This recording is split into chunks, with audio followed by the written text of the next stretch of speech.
Hey y'all, how's everything going? Did you know that today is National Sorry Charlie Day, a day to stop and think about our past rejections and how far we've come from those rejections. Also, we want to remember Val Kilmer's passing on April 1st at 65 years old. And he is best known for Top Gun and Batman Forever. So if you're ever missing him, go ahead and pick one of those movies. The first modern Olympic Games opened in Athens on April 6th, today, in 1896. And today marks the International Day of Sport for Development and Peace. We have so much for you today, so let's get right into it. Tangled Heartstrings starts now.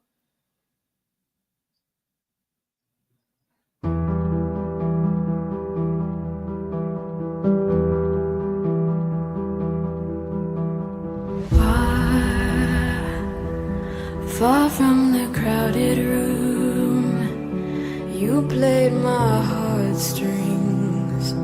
What could I do?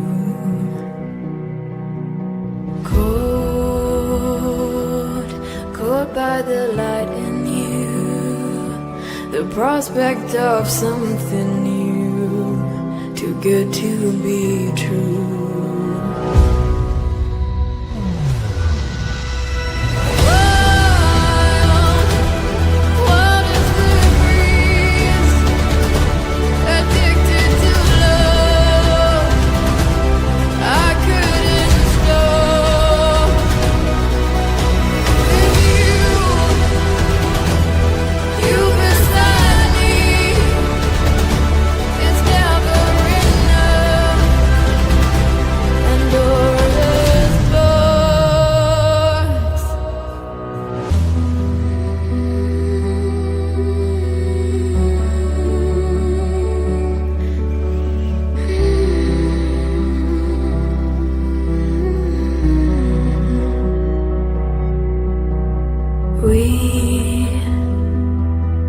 We were so young and free, a beautiful symphony, no time to deceive.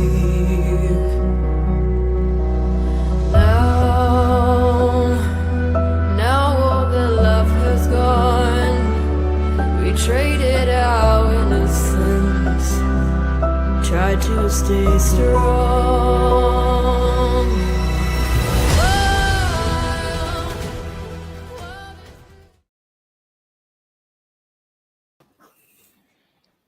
Oh, how I have missed you guys, all of you.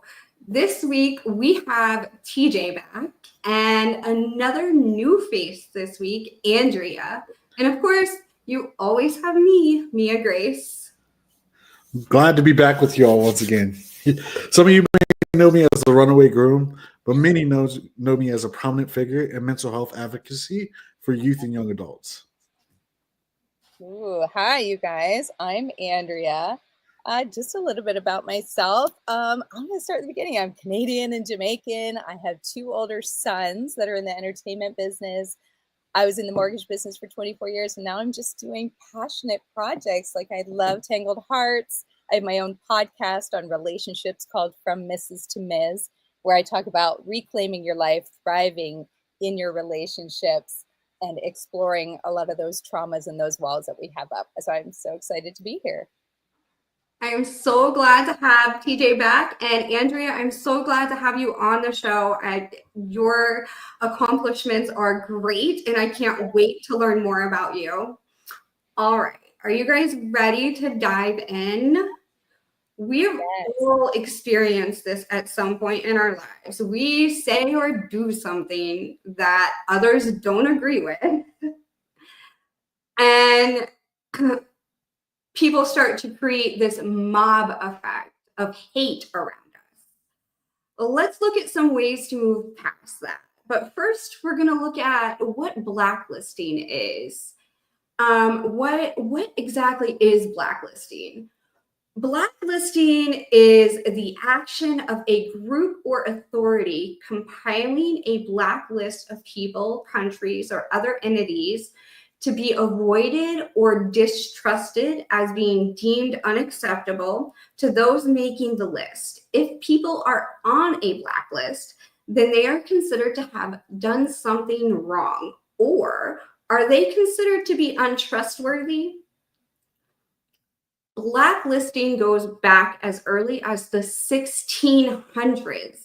The first published reference to blacklisting of an employee dates from 1774. The first systematic Hollywood blacklist was instituted on November 25th, 1947, the day after 10 left-wing screenwriters and directors were cited for contempt of Congress for refusing to answer questions before the House Un-American Activities Committee, HUAC. The 10 men, I'm going to murder these names, but we're going to say them anyways. Alva Bessie, Herbert Biberman, Lester Cole, Edward Demerick, Ring Ladnier Jr., John Howard Lawson, Albert Maltz, Samuel Ornetz, Adrian Scott, and Dalton Trumbo. Currently, blacklisting lives in several forms, most commonly now in cancel culture or a call-out culture, is used by some for the same concept.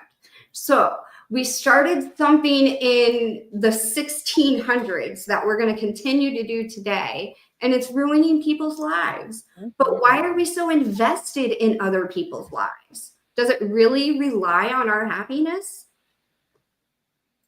I've got to say, blacklisting someone is very cutthroat. And I mean, you're completely just cutting someone off from a lifestyle they've been living, every day.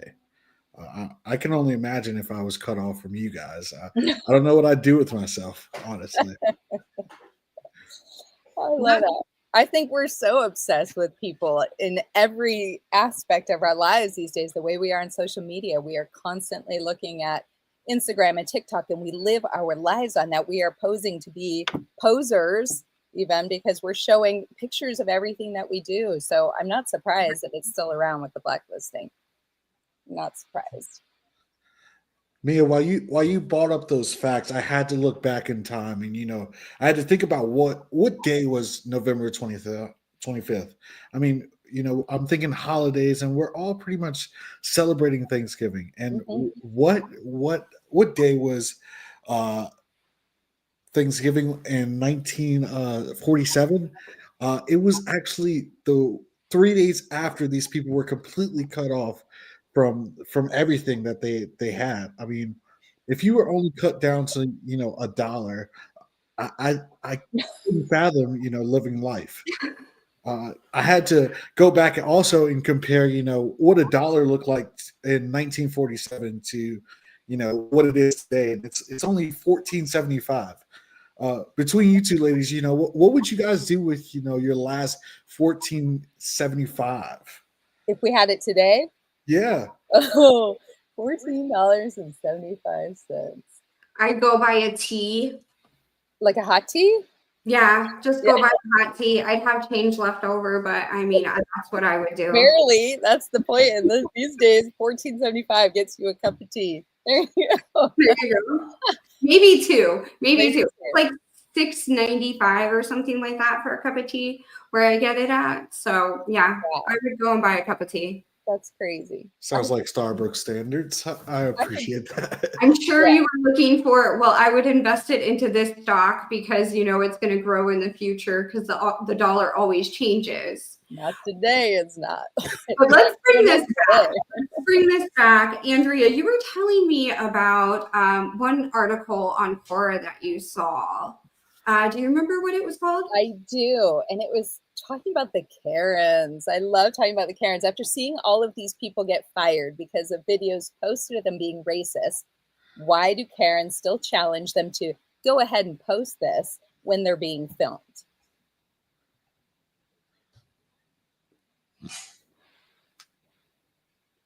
All right.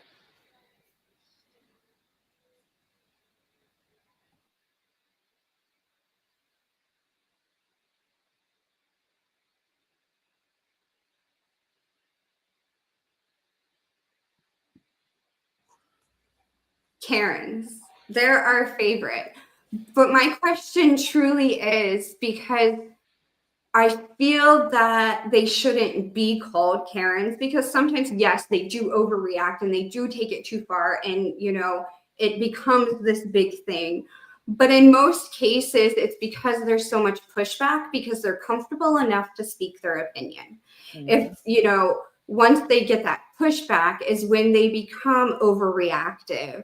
So why do we have to give somebody's opinion so much pushback? Maybe we wouldn't have these videos of Karens posted everywhere. Maybe it would just become that next normal of being able to voice our opinions and being able to actually listen and hear other people's opinions, because that's where we falter. Yes, we can voice them, but can we step back and truly listen to others' opinions and just be okay with it, even if we don't morally agree with it? No, I don't think our society can today. I don't think they can. I don't think we have the ability to just sit back and listen to someone and hear their opinions and their thoughts and go with it. I think we're all Karens deep down inside. I think we're just wanting to come out and say whatever we want to say, do whatever we want to do, and have there be no repercussions for it. That's what I think we want. And that's what a lot of the Karens do. And then we get upset with them, even though we know we all want to do the same thing. We know it. I'm gonna have to leave the caring to you guys. I'm coddling over here, honestly. But I'd like to say a lot of people that tend to Aaron or Kyle, they're missing out on being heard from everyone. They might not get it at home, so they go out in public and they show out, like my mom would say. They're showing their ass, and it's because they have a passionate care for certain things. I have to look on the bright side of things for them, but at a certain point, there's a line needs to be drawn where maybe too much. I think we may have lost a little bit of a connection with him, but I Well, think, that's Kyle. yeah, Kyle. I think what he's trying to. I didn't quite get what he was trying to say. So if you could try to repeat that a little bit, TJ. Hey guys, am I back? Sorry about that. Yeah, it's okay. What I was saying was, I think the Karens and Kyles of the world, they're not being heard at home, so they're going out in public and voicing their opinions and making sure that they are heard, but not in the right way. And I think there's a certain time and place for things like that. Mm-hmm. I agree. There is always a certain time and place, but I think where we falter is they're not being heard at home. No, of course not, because of course they're going to come out and they're going to voice their opinions to people that they don't know, and that's where the comfort for them comes in. Mm-hmm. So maybe they're dealing with domestic abuse at home and their voice isn't being heard. There's not necessarily mental illness, because I don't agree with the article, because I did read that also, Andrea. I don't agree that there's like a mental illness there.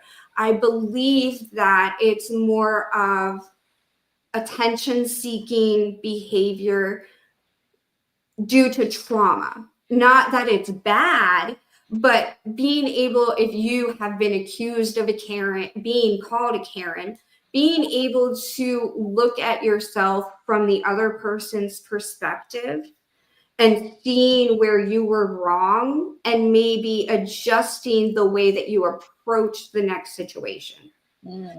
Because we're all learning every single day, no matter how old you are or how young you are. You're learning new concepts and how to deal with life by experiencing life experiences. Yeah, I'd say So I you're think most learning people. from those life experiences. So if you've ever been called a Karen, please look at yourself and say, hey, maybe I did overreact just a bit, but next time I won't do so much. Mhm. Yeah, I think most people fail to realize that we all are unique in our own way, and you just got to take some time and step into other people's shoes and see how what they're going through in order to uh, judge. I wouldn't even say judge someone. I would say to garner your own opinion about what they're going through. Yeah, I agree. And I think, Mia, you had a really good point about it's often just an outlet for people that don't have a voice at home. Nobody listens to them. And it is a bit of acting out where they can go and they get away with it at times. So why not keep doing it? It's so funny. I remember when it became like a big thing, the whole Karen thing for a while. It was like everybody was like, oh, she's such a Karen. She's such a Karen. I think it might have been during COVID, right? Like everybody was going crazy and we were crawling in our own skin and couldn't wait to do things. So everybody was exploding and acting out at certain things. And I feel like that's where the Karen thing really got tough on us. And everybody was like, you're being such a Karen. No, I will agree with you there because I was accused of being a Karen during COVID because I was standing and advocating for my children. And it's something I'm passionate about. And when my kids were being mistreated, I did bring it to somebody's attention that was an authority within the school system. And they didn't want to listen to me. And I basically told them in front of a lot of people, I cussed them out and told them, hey, if you're going to not treat my kids okay, then I'm not going to be okay. And there's going to be an issue. Mhm. But I mean, it's out of passion. It's out of advocacy sometimes. Do I agree with the Karen at the register who is yelling at a customer service person because the receipt is wrong or they're trying to return something past the return date? No, absolutely not. That should never happen. These people are standing at the register where they don't want to be because they know that they're going to have to deal with somebody like you. Mm-hmm. So leave your Karenism out of the department stores and the restaurants, just for future reference. If you're advocating for something like your children or a cause, maybe it's for mental health, maybe it's for mental disabilities. By all means, be a Karen. I 100% will tell you if you are advocating for something that you are passionate about and it is a good cause and it will make the world a better place or it is for your children, absolutely be a Karen. I won't argue with you at that point. Where do you think they literally why'd they choose Karen? Do we know? I mean, poor Karen. Wasn't it okay? I'm gonna reference this, but I'm not sure. Wasn't it like it was like a couple that had 8 kids and they had like a TV show and she was like just batshit crazy. Kate Nate. Yeah. Okay. Yeah. So that like it came from like a lot of Karens, I guess, have short hair and I don't know. I have no idea why it took on the name Karen. Because I know quite a few wonderful Karens. I think my favorite aunt was a Karen. I think we're gonna have to put a new stipulation on the Karens. Yeah. Everyone spells it with the K. I think we're gonna have to put a C in front of call there. it what it is, and they're just being a bitch. Yeah. I mean, honestly, can we just really just call it what it is and stop being a bitch stop being a bitch? Right? Well, I was going off of what you were saying, Mia, where if there's a care behind it, then we can't call them Karens. So I was going to say we got to change that K to a C, and when they're caring, that's when they're the good Karens. But when they're the wrong Karens, we're going to say okay, it's over with K. Now, TJ, there was a Reddit that you saw that was about coming back from possibly being a Karen. Do you remember the name of that one? I believe it was, I think, refillment improvement, or something like I got canceled on social media. That one. Yeah. I had to think about that because is it possible to be canceled and then to come back from it? It's been done.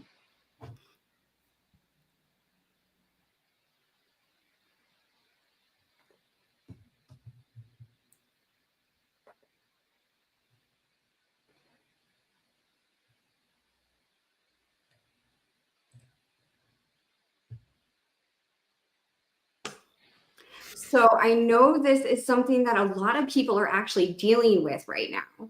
So we've gone through the COVID phase. We've created the social medias. We've created a following, and we're going on with life, and then we're doing life our own way. We're doing it our way, the way that we feel is morally responsible, the way that we have grown in ourselves and how we are comfortable within ourselves. And we create this following. And so this man was 30 years old and he created a following of 1,000, went from 1,000 to 10,000 in a year. And so we're creating these followings, and then we say or do something. Done. You're done. That's just our culture right now. But should it be that way? Really? No. I mean, to an extent, I think that it's sometimes because people can, just like being a Karen, or get too carried away and say things. They use it as an opportunity. They take this platform and use it as an opportunity to voice every opinion they have on absolutely everything, and to say the things that they've always wanted to say. And I think from that, like, we can't allow the world to go wild. We'll just be a bunch of crazy animals, if we can say whatever we want. So I think it's a little bit difficult to do that. But so I think it's okay to kind of cancel, but I think it depends on the situation. And you have to look at the whole picture, and you have to decide, is this something that you are actually going to ruin someone's career over? Because a lot of people make money off of the internet and social media. So you're building a following, and then you're using that as your source of income, and now you get canceled from that. Yikes. Yeah, I wanted to pull one thing out of this. It was talking about doxing. Are you ladies familiar with what doxing is? It sounds like a dog. You're not saying dachshund, right? Well, it's to search for private information about someone and publicly posting it on the internet to shame them or belittle them. And I think that's where we have to draw a line with the cancel culture. Mm-hmm. When you go back into someone's history and figure out, this person was this certain way before, but now they're uneducated. When we bring up the cancel culture, it's simply that someone's not educated on like the specific topic that they're speaking on, and they may be speaking from their opinion, but it may be a one-sided opinion. And I think that's where we have to draw the line on cancel culture when we dox someone, because they may not, their history doesn't show a complete understanding of what they're talking about. Plus they're young. If we look back at the history, we can look at somebody. I think this happened on, I'm a Bachelor fan, Bachelorette. I watch the show. I know Mia doesn't watch it. No, I don't watch television. Yeah. So I watch that, and that happens all the time, where they start going back and digging into the contestants' lives before they got on the show, and they're looking back at stuff when, a lot of these people aren't that old, but when they're going back to when they're like 17, 16 years old, we were all young. We were all making mistakes like that, So it's kind of like, it's just kind of weird to think that they go back and look at them from that period of time, and they judge them on who they are today, and that they can make a decision on their future based on what they did in their past. I think that's really tough to look at. I agree with you. And I am so glad I am from the generation before camera phones and before, all of this posting, everything we do on social media. I don't have videos of the bad things that I did as a teenager. Yeah. Thank God. We all have. That is such a point, Mia, because of our age, we don't have that stuff back then. You're so right. And they have it on every day, posted on every social media, every little thing you've done. How scary. And that's, we've gone over this before in past episodes, where I'm telling you guys, watch what you're posting, watch what you're saying. It goes away. Any little thing that you post or any little thing that you do or say, it can be turned against you. Mm-hmm.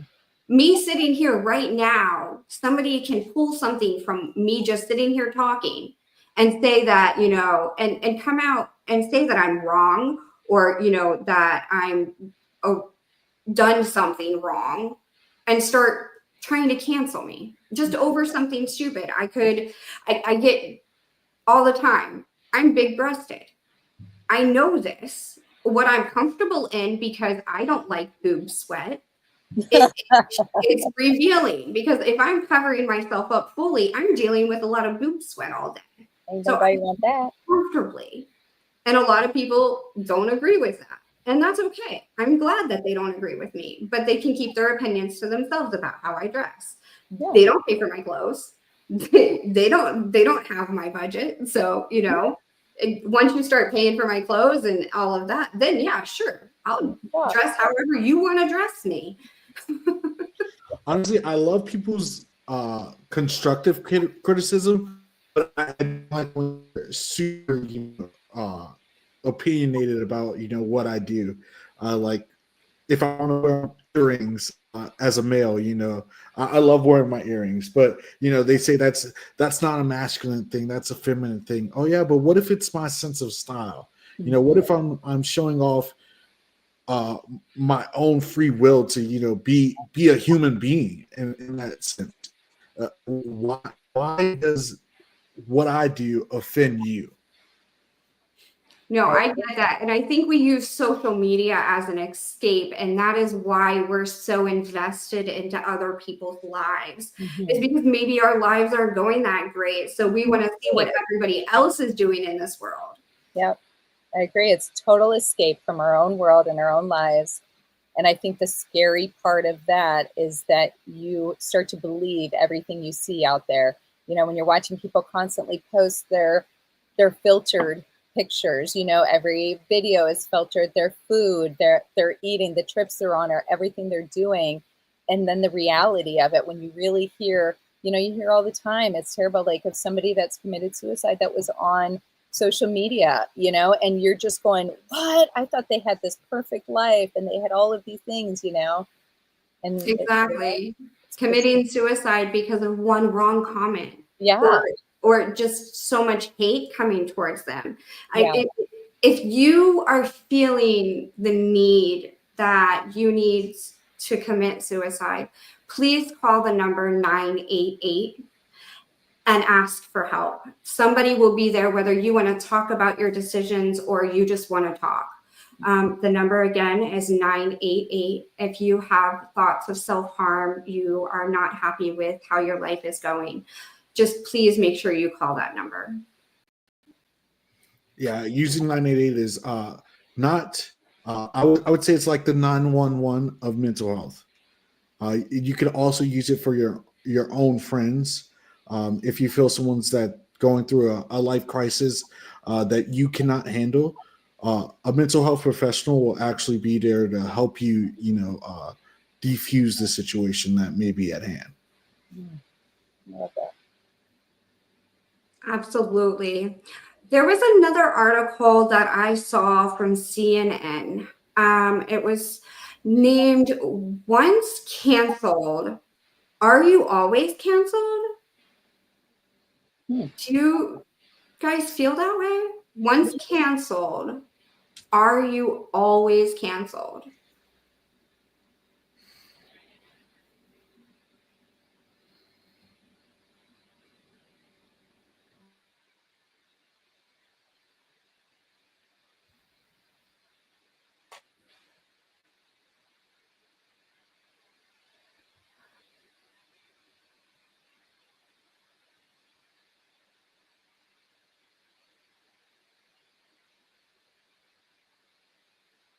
Once canceled, are you always canceled? Is it okay for one person, let's say it's a celebrity, to do one thing and everybody think it's great and it's posted on social media and it's, well liked, and then a person in your hometown does the same exact thing and everybody creates this hate mob around them?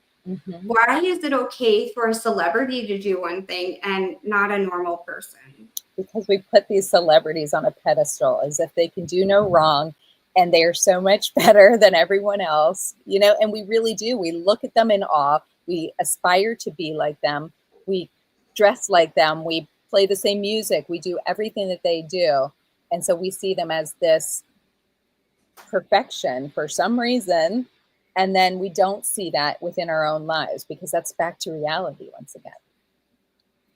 Yeah. What is canceled to you guys? What would canceled be to you? I think cancel is the end of things, but I think within this cancel culture, you're always able to redeem yourself. So what was the last part you said, TJ? You cut out there. I didn't hear you. I said, I think the cancel culture, you're always able to redeem yourself. I mean, to me, canceled is to completely cut you off, but I think in this day and age with social media, you're able to, come back a new person. I could come back as Michael Jackson on my social media if I wanted to, and speak my mind. But people love to put celebrities on a pedestal, like you said, but also I think they are the people that are willing to speak our inner thoughts, the thoughts that people keep suffocated down below. They allow the celebrities to be that voice for them rather than us saying it. So if one of my friends said it, I'd be like, dude, that's not right. But then I'd say Kanye West goes and say, hey, this, that, and the third. I'm like, oh yeah, that's perfectly fine. Yeah. But why?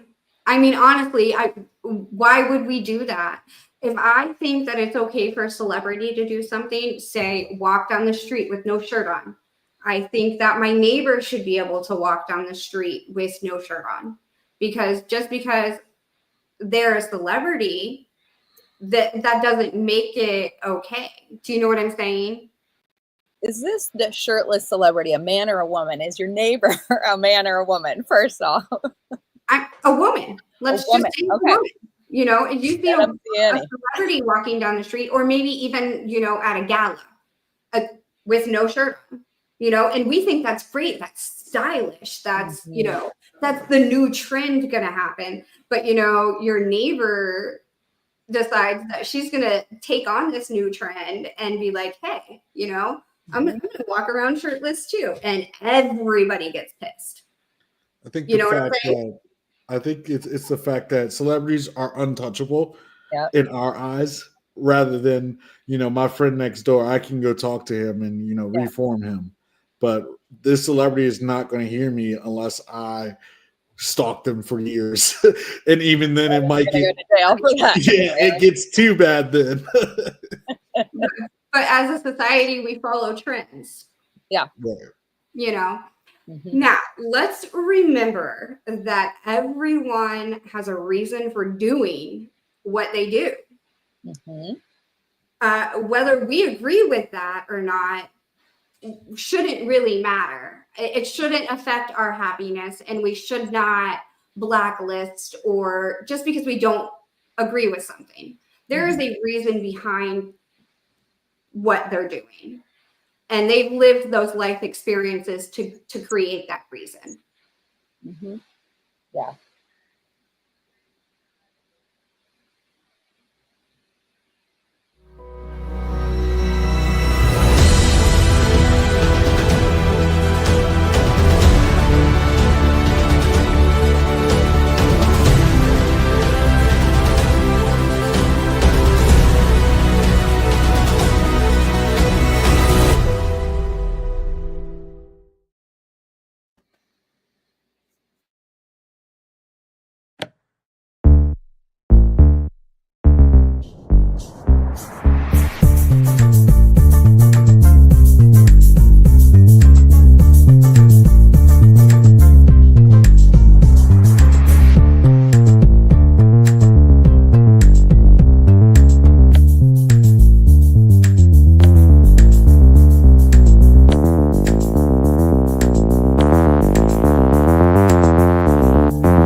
Have you ever walked into a doctor's office and felt judged for your illness?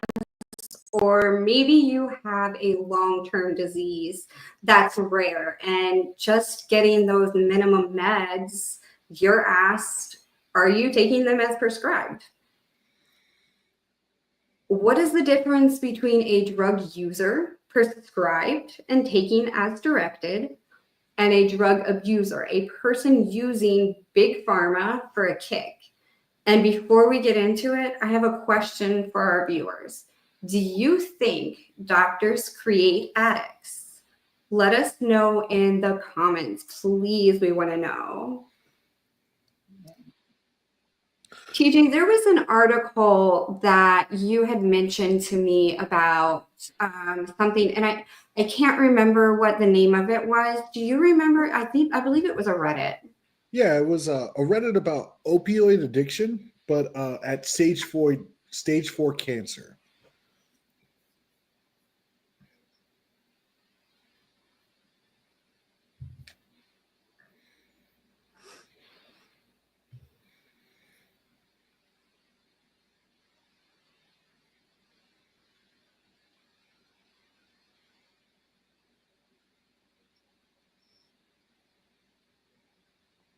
With stage 4 cancer, I'm going to assume that it's going to move into a hospice situation.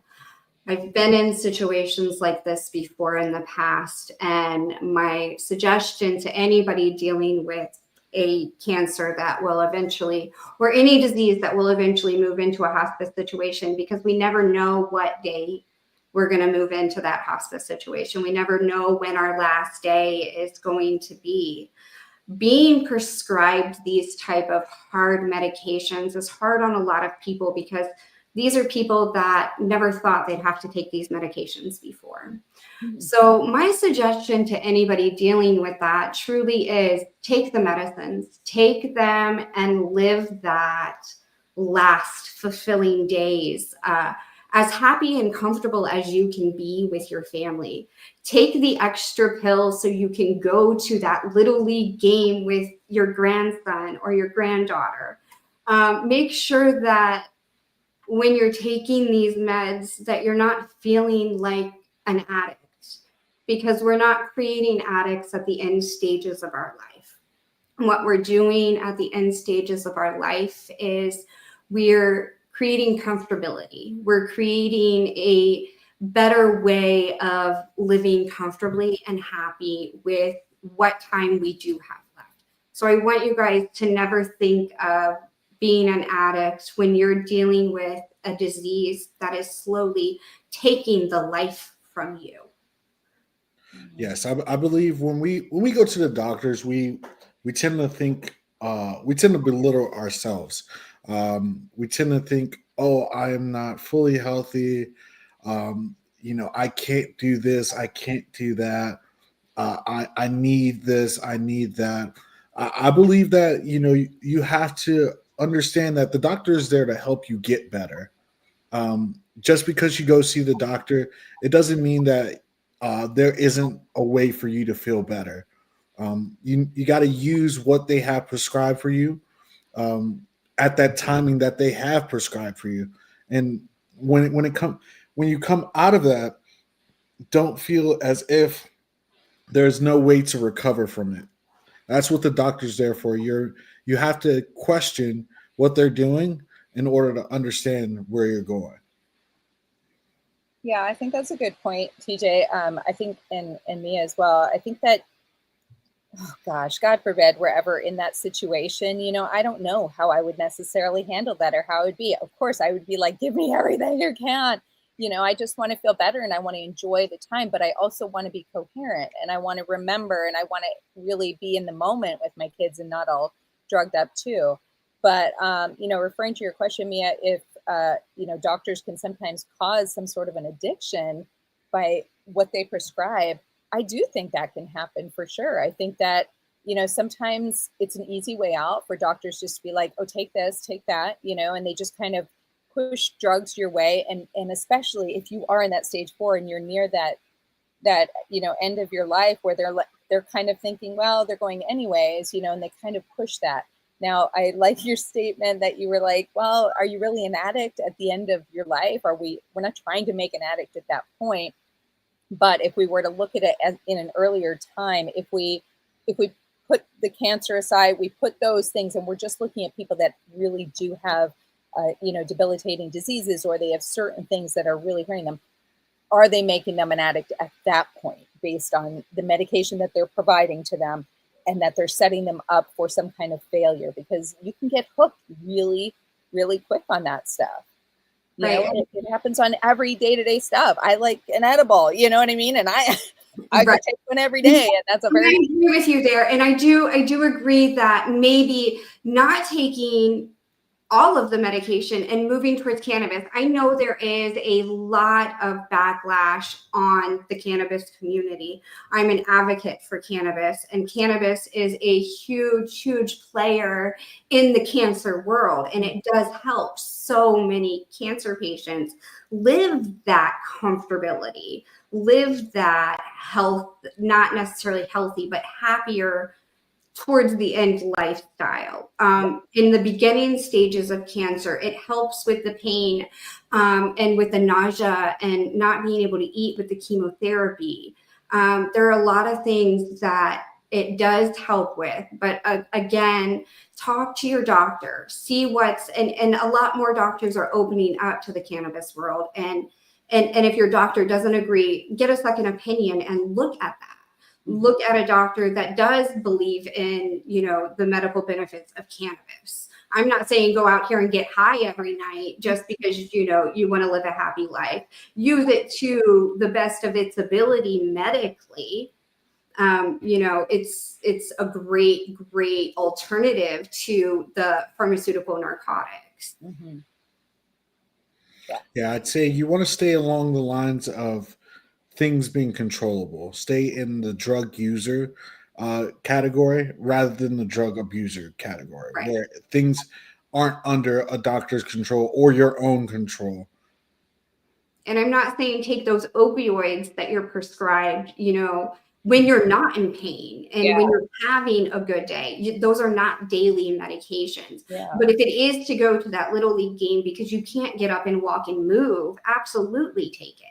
I think that's the hardest part, is that you start taking it because of how you feel and you want to be able to go to those things. All of a sudden now you're feeling better, but you're thinking, oh, but I could feel even better if I just took it. Oh, but what if I get to the Little League game and I'm now in pain? So maybe I should take it now, just prepare for it. And that's how quickly it just, you know, does this domino effect into becoming an addict, which is a very scary thing. So yeah, you have to just be really, really careful and use your own best judgment and try to stay on the straight line on that. It's really hard to do. And in my opinion on doctors creating addicts, absolutely 100%. Like, back to that, yeah. Because of the fact that they're diagnosing you with things that they believe that you have, and they're not double checking their diagnosis, and you're not getting those second opinions. You're just going with whatever first doctor says.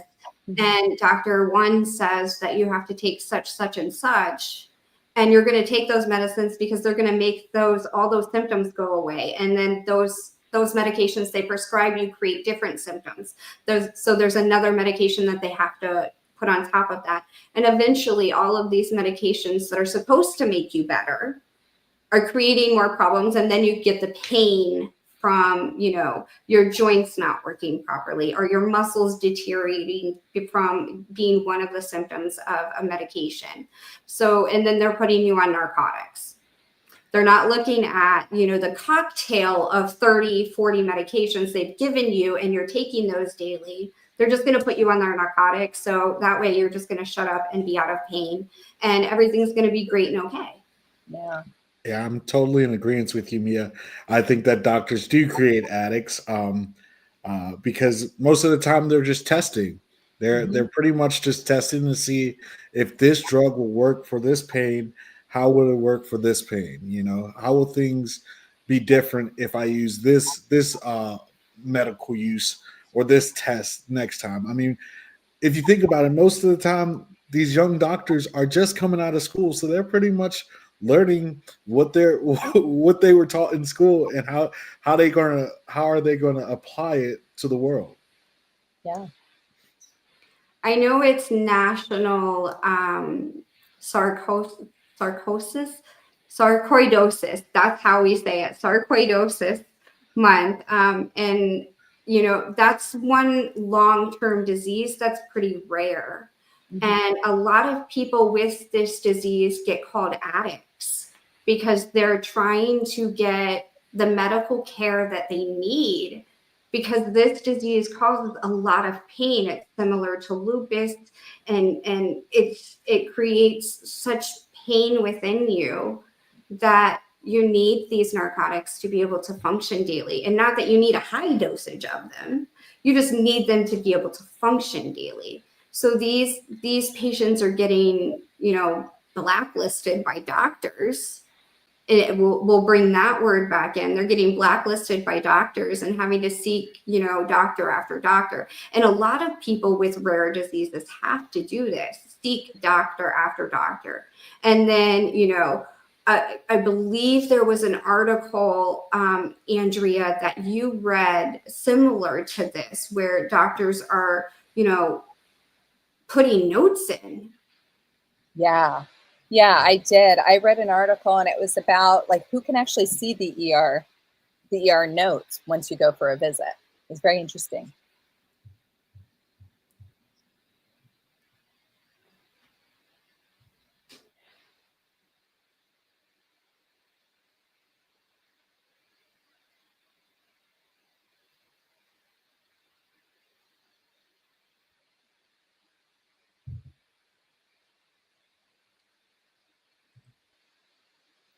So yeah, I really, I read that whole article and it really kind of struck a chord with me because, it's like people aren't really seeing us for who we are these days. It feels like they are seeing what they want to see. The doctors, you come in, and in this particular article, it was a trans person that went in there and they had, just pain at home, could barely walk, could barely stand up.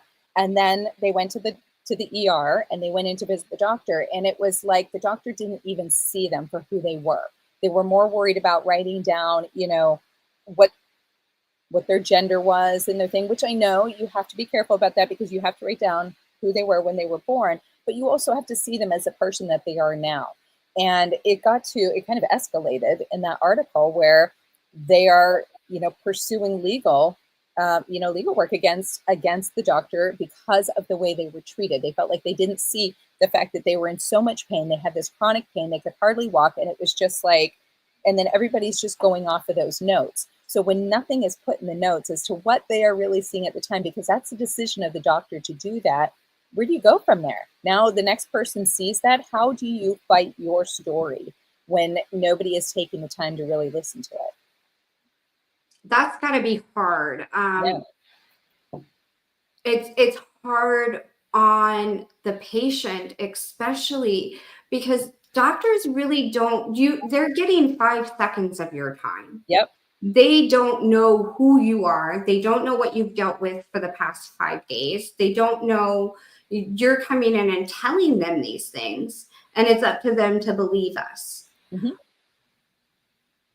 I don't understand why doctors don't listen to people, because you guys are your biggest medical advocates. Mm-hmm. Everyone is their own biggest medical advocate. We know what we eat. We know what we drink. We know, our pattern of sleep. We know everything about ourselves. We know what pains are normal and what pains are not normal. Mm-hmm. So yes, we may have normal pains every single day. And we mention this to the doctor possibly. And then they're going to put in the notes. So every other doctor we see after that is going to see, but how many doctors read the notes and who can see art? Like, yep. Who truly are receptionists there? Are back office staff seeing these notes that the doctors are putting in? Hopefully HIPAA comes into this somewhere. For HIPAA comes in. Mm-hmm. So really, are should we advocate and be like, hey, I don't want anybody but my GP to see those notes? Can we pick somebody in the future that is the only person that can see those notes? Or maybe we can approve those notes in the future, because we are our biggest medical advocates. Yeah, I think there is a way. I mean, I do a lot of my stuff online for medical stuff, and I go in and make sure, and that's a big thing, is making sure your profile is up to date within your medical systems that you're using, whoever you get your insurance through, and really making sure that if nobody's going to listen to what you're saying, have your own notes in there. Put in there what you're going through, what you're feeling, what your symptoms are, because at least there's some sort of reference, no matter what the doctor decides to put on there. And I kind of feel like when the doctor makes their notes, that should be available to us at the time that we are there in the room. Because by the time I go home and they send me the notes or they upload the notes and I look at it, what am I going to do now? Am I going to get a hold, hey, you didn't put down this? They should really make it more accessible for us to see exactly what they're putting down and address that with us. Give us the time when we're in there to answer those questions. I think that would help a lot. I believe this has truly inspired me, honestly, this reading. Going to the doctor. This reading has made me, bring something back that was kind of eliminated from the past. And it was the Green Book. I think for the LGBTQ plus community, we should create something like the Purple Book, where they know which doctors, are suitable to assist them in certain ways. They know which restaurants is going to accept, them for who they are, where they can go and feel as if they're a part of their community that they are part of. Mm-hmm. But I think the struggle with that, and I agree, I think it's a great idea, but the struggle with that within this Reddit itself is this is an ER visit. When we're having an emergency, we should be able to be comfortable with the doctors that we seek at an ER. We should not feel judged when we walk into an ER to seek medical care in such an emergency, because it's such a bad situation to begin with. So I think where it's faltering here within the society is our ER doctors are in there and they're overworking themselves, and we don't have enough of them. They're stressed out. They see people come in every day with the same symptoms and the same signs. And how are they supposed to believe everybody? Because yes, there are going to be people out there that are hypochondriacs, that, are constantly seeking care for things they don't have. But how can our medical staff know? They have to have notes there, right? Mm-hmm. But maybe not so detailed. Maybe acronyms for only medical professionals to know. Yeah. Using a 3-letter word or maybe a symbol within it. I'm going to say medical professionals. Alerting us either, because then it creates anxiety within ourselves.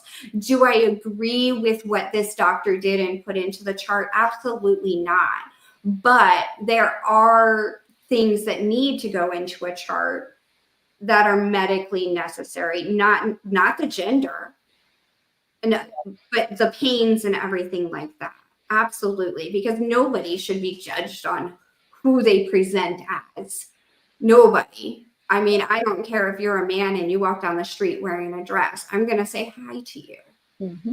And that's how society should be. We shouldn't be so absorbed in what everybody else is doing. We should just be happy within our own lives. I think there's so many layers to that may be missed, because I feel like medical professionals are going to be against that, because then it's like, I got to take another year of school to learn these acronyms that I might never ever use. Yeah. Maybe it's a box they check. What'd you say there? It's a box they check off. I don't want to say presents with anxiety, because everybody has anxiety when we go into an ER. So using that as presenting with anxiety is never a good idea for a doctor to use. I don't think. Our blood pressure is always higher when we go in than when we come out. Yeah, I'd have to agree with you there too. I think there should be a better protocol for mental health accessibility Right.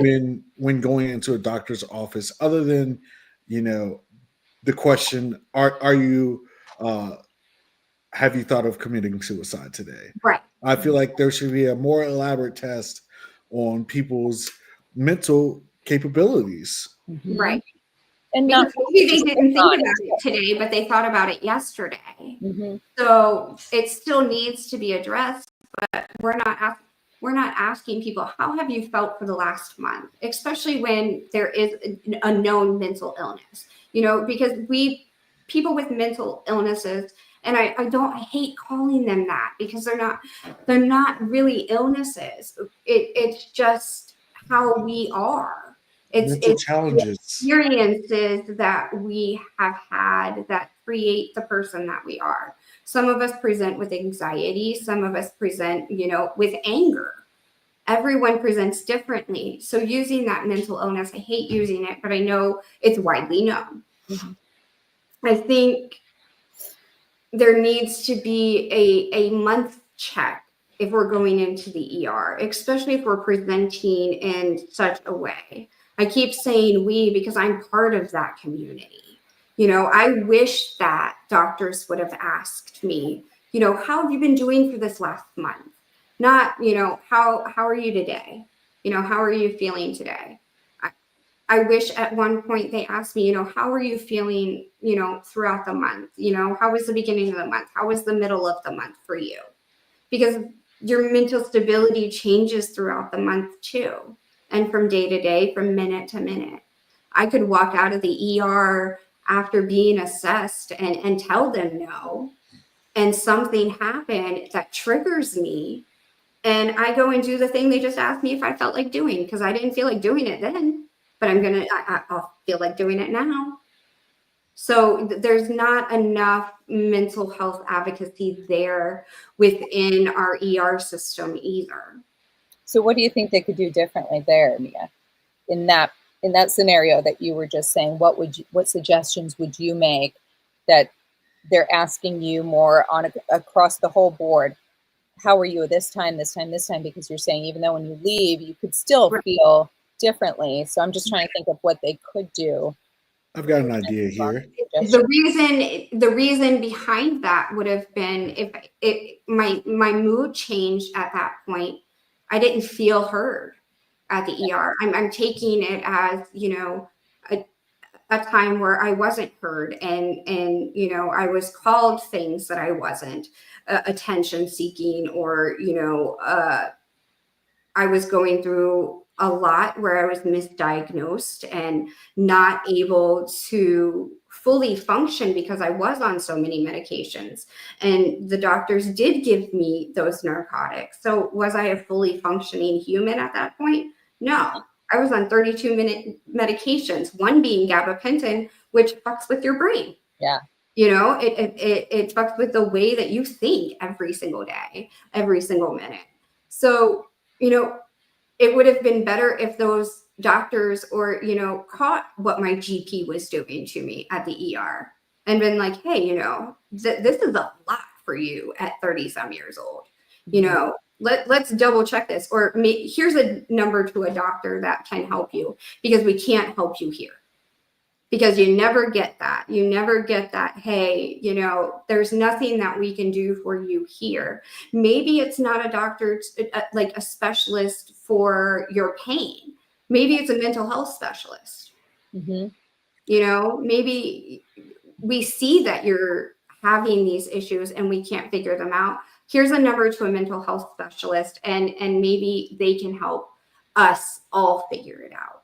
It would have been great to have a little bit of advocacy there, because I wasn't in my right state of mind because of the medications that I was on. And that could be something that this person was dealing with. They're having pain as a symptom from a medication they shouldn't be taking.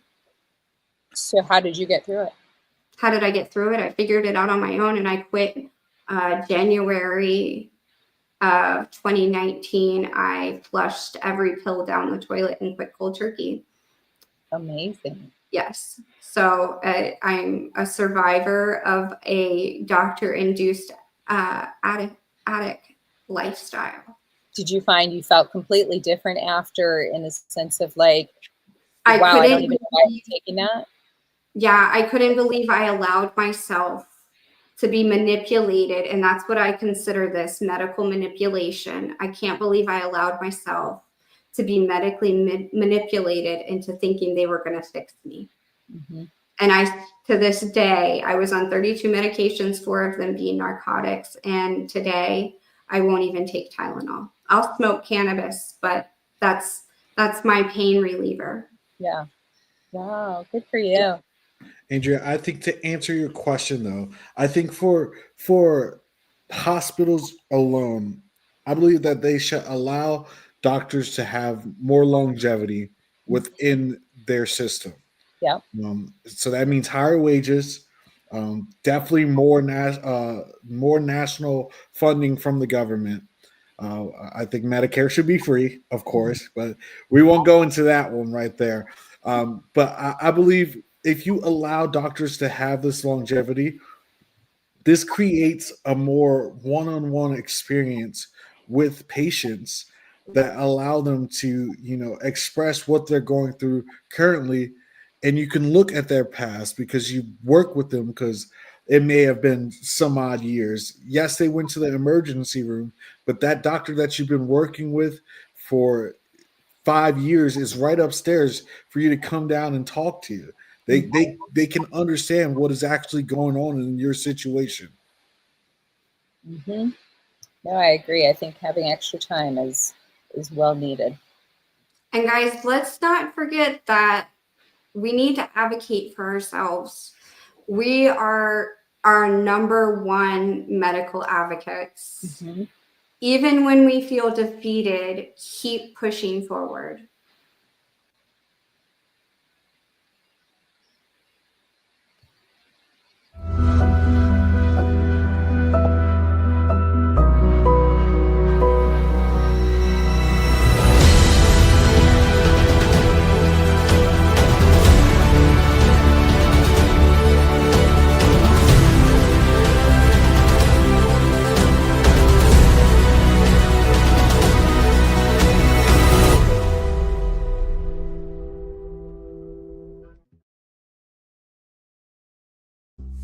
Are you someone that sleeps? Our studies show you likely are. Designed for side sleepers straight out of the box, the Pillow Fight Haymaker Loft can be adjusted for back or stomach sleepers in mere seconds. Look at your current pillow. Face it, it's nasty. Our competition uses these cheap blobs of foam that just aren't comfortable or supportive. Pillow Fight's proprietary noodle-shaped foam blend rebounds quickly for maximum cool, comfort, and support. Oh yeah. Our naturally cooling cover will have you dreaming in no time. Handmade in the USA. Pillow Fight. Invest in your rest.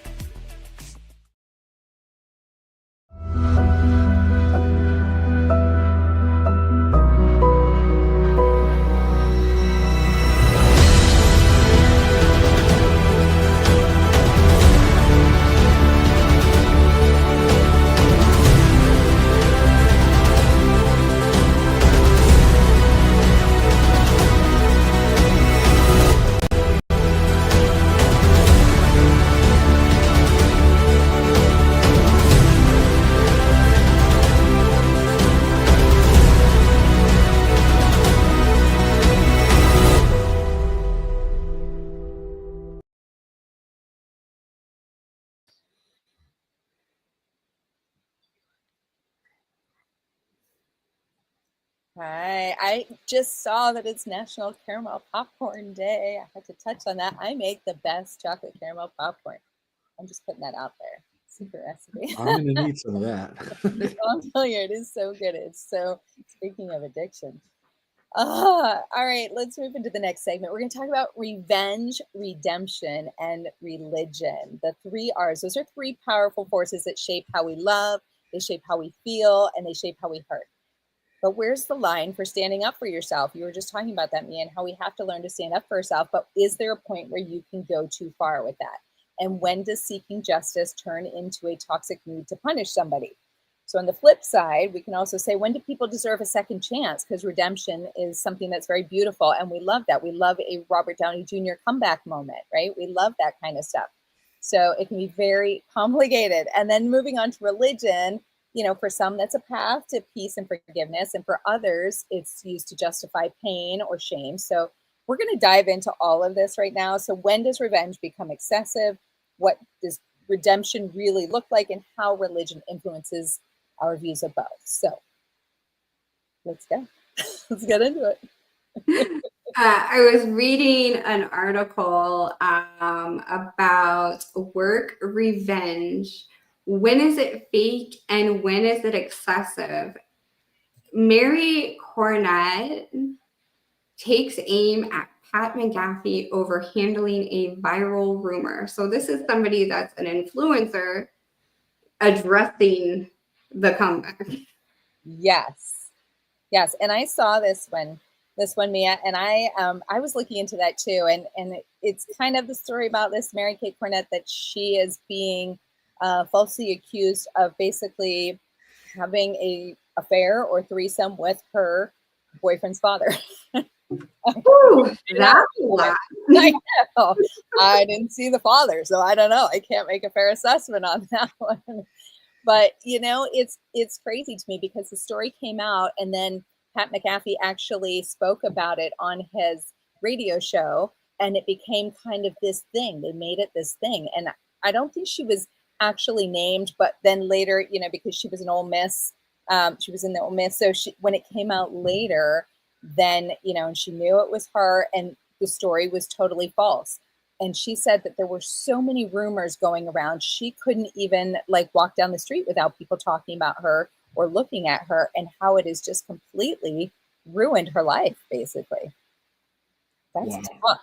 Why are we getting into others? I mean, honestly, if she wanted to sleep with her boyfriend's father, that is completely her business. Especially if it's a threesome and they all agreed to it.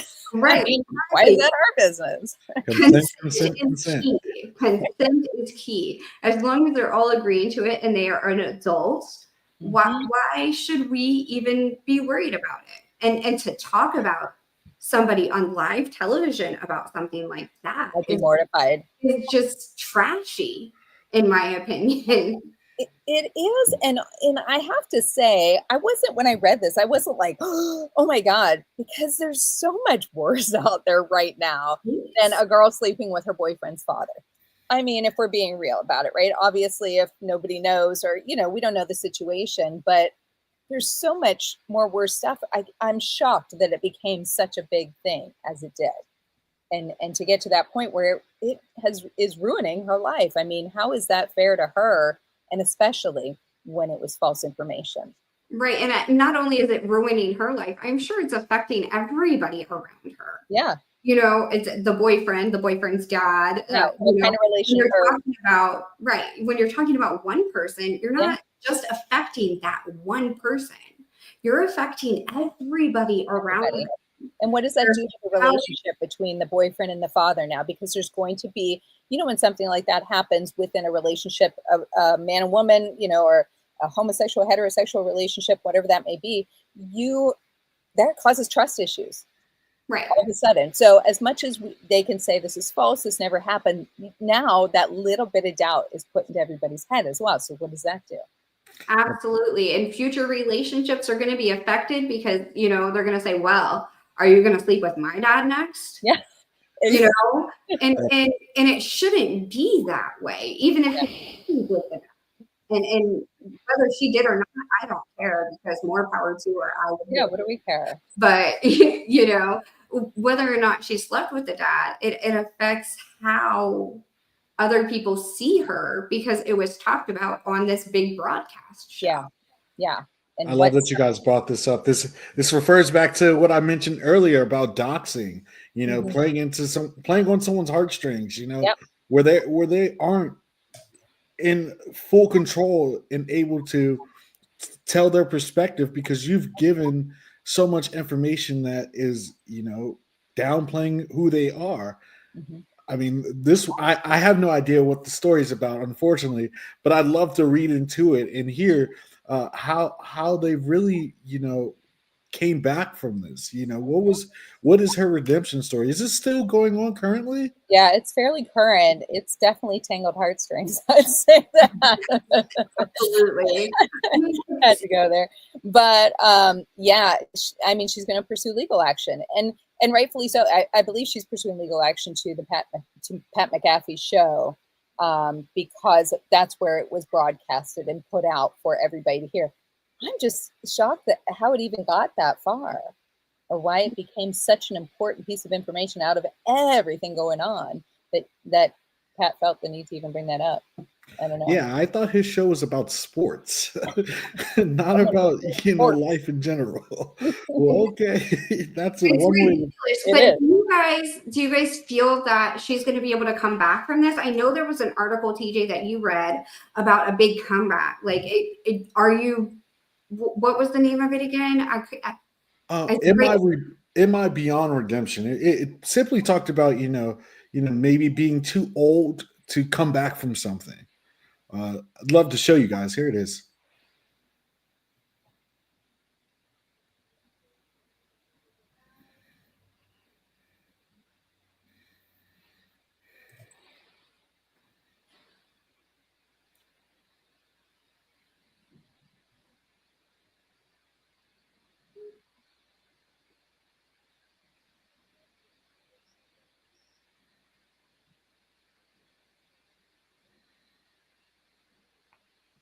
Yeah, so this you got it, man. Take it away. No, go ahead. Go ahead. Yeah, I was going to say this simply talks about someone that may have been a drug user, but he feels that he may have taken it too far, and actually he checked himself into the ER for this because his addiction started to have an effect on his personal life.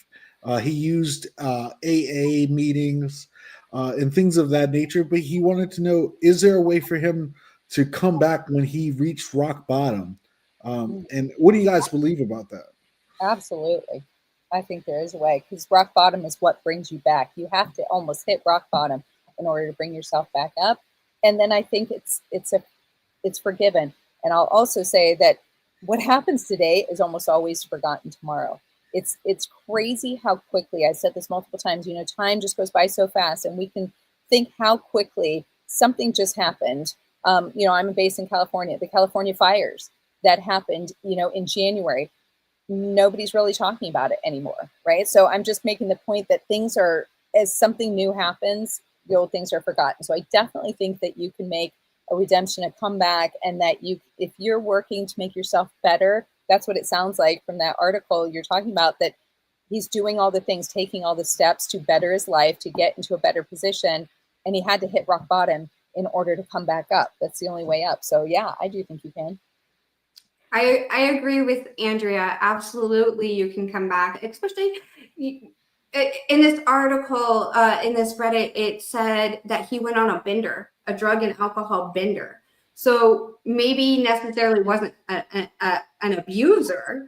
He just went on this bender and felt like an abuser afterwards. Because when we do that, when we hold ourselves in so much that we feel that we need to let it all out at once, and we go on these benders, we create the effects, the after effects of feeling shameful, feeling like, why did I do that to myself? Why did I do that to my family? And I truly believe that's because, we've had all this built up issues that we're not voicing out loud or on paper, because we don't always have to say them out loud. Journaling helps a lot too. Or, picking a friend and just talking to that friend and being able to get those things out. Maybe so many people wouldn't feel that, I need that alcohol to make me feel better, or I need that drug to make me feel better, because I believe that alcohol and drug use in excess, not as, a way to wind down, once in a while, but used in excess every weekend or every other weekend, or, you're drinking every single day.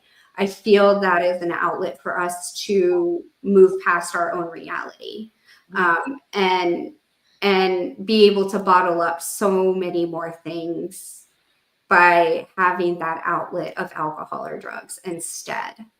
Coming from somebody that has been in that addiction before of alcohol and drugs, and coming out of that, I won't ever say that I was a true addict, because I don't ever have that desire of going back.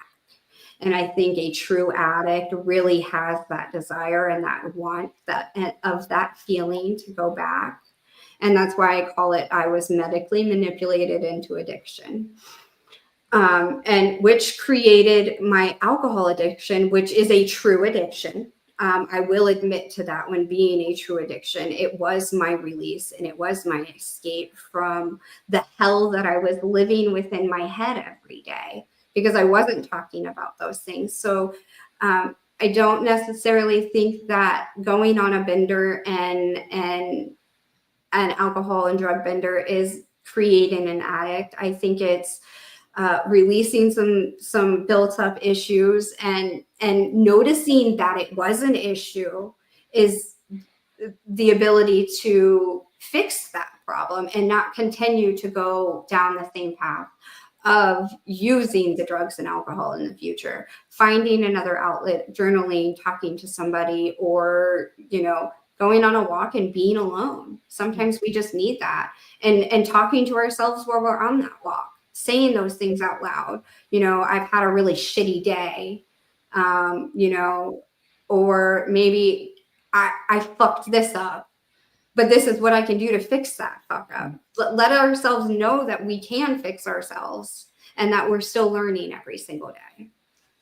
Yeah, this plays into the very, very one motivational quote that I use on a day to day when I'm speaking with the youth and young adults. You have to walk through rain to get the sunshine. You may have the rainy days where you feel like you're going to cry and things aren't going the way you see them going.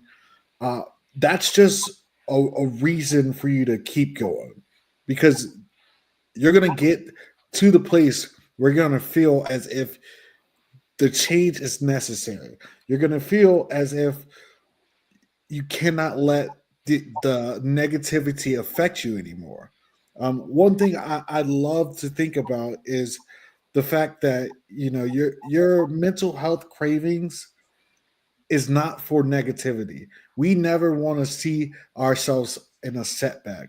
We always want to see ourselves in a positive movement. I mean, for this guy, he didn't see it, and that was because we don't see it. It's kind of like working out. You never are going to see the changes that are made for yourself, but everyone else will around you, because you're taking those steps day by day, and you're going through and thinking, oh, this is what happened to me. You're never thinking about, oh, look at how I changed already, because you're already going through these necessary changes alone. Yes, that's so true. So true. I completely agree with that. Well, I also saw an article lately that was pretty good, and it talked about, it was a good story of cancer culture forgiveness. So we were kind of talking about that. Can you redeem yourselves? Well, let's go back to our cancel culture topic and ask if you can actually find forgiveness.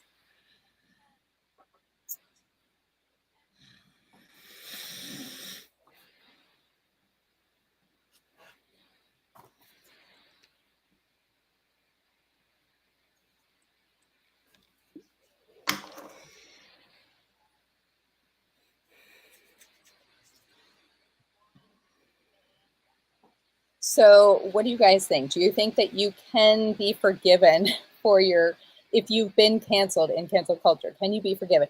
And I'll give some examples of this, because I do think absolutely you can be forgiven, especially in the entertainment world. I think that's a big one. We could look at Will Smith in the Oscars when he slapped Chris Rock, right? He's back on back on a high. Everybody's writing him off. Nobody's watching any more Will Smith movies, and he's making a comeback.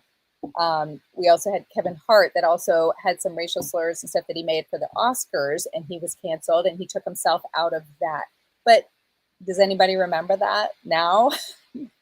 No, exactly. I am a reality show. I like to watch reality shows. Another one would be Stassi Schroeder on Vanderpump Rules. A big thing with that was that, she had claimed that a woman of color had stolen things from her when that never actually happened. And she was cut from the show. Multiple of the actors, or we'll say actors, were cut from the show as well. So what it comes down to is they all had to do an apologetic tour, is what they did. They go online and they do their apologies, and they talk about what changes are going to be made. Some of them meet with coaches to talk about, where they went wrong, things that have been different than how they were when they grew up, and all of that stuff. And so they're taking accountability, and then I think they get right back on the train. What do you guys think? That's a big word, accountability. Accountability. It's a huge word for a lot of people, and I know we're all at some point guilty of not having accountability. And Yes. in order to come back from this cancel culture, you absolutely have to have that accountability. Admitting where you were wrong, admitting to it, and apologizing to the group of people, the person, or anybody could really affect, and sticking to it, not coming out and saying that same exact thing, or rewording it and saying it again, or doing that thing, or changing it up just a little bit just to make it seem different, but still using that same concept. So in the accountability and sticking to that and moving forward, and not harping on that past, because you're on social media. If you're going to come out and apologize, why are you ever going to mention it again? You wouldn't. Exactly. Yeah. Good point. I'd say it's not forgivable for everyone. And one person I happen to think about is, our happy guy, Charlie Sheen. I don't think anyone ever forgave him for what he did, but cancel culture definitely took a toll on him. Yeah. I actually saw a video, of him in a drive-through the other day, homeless, begging for cash, and sometimes it's not forgivable. Wow. That's crazy. Well, No, I agree, because there are some things that aren't forgivable. Any crimes against consent, and I mean in a sexual manner, if you're not consenting and it's a crime, absolutely cancel them. They should have no place in the entertainment community or any corporate community or anything like that. Let them live their own life in their own little hole. R. Kelly is a great example of that. Absolutely. He was canceled on Spotify, lost all of his songs, everything. He was done and not make a comeback. However, I will say Chris Brown has. So that's a tough one there, because it's a tough one. Yeah. And this week's episode has been absolutely amazing, guys. Remember, just because you're canceled doesn't mean you're canceled. As long as you're taking accountability and you're taking an initiative to make yourself a better person, then we can move past this cancel culture, and we can do that as a society together. Andrea, TJ, thank you guys so much for joining us this week on Tangled Heartstrings, and I can't wait. We'll be back next Sunday at 9:30 p.m. Bye, guys. Bye, guys.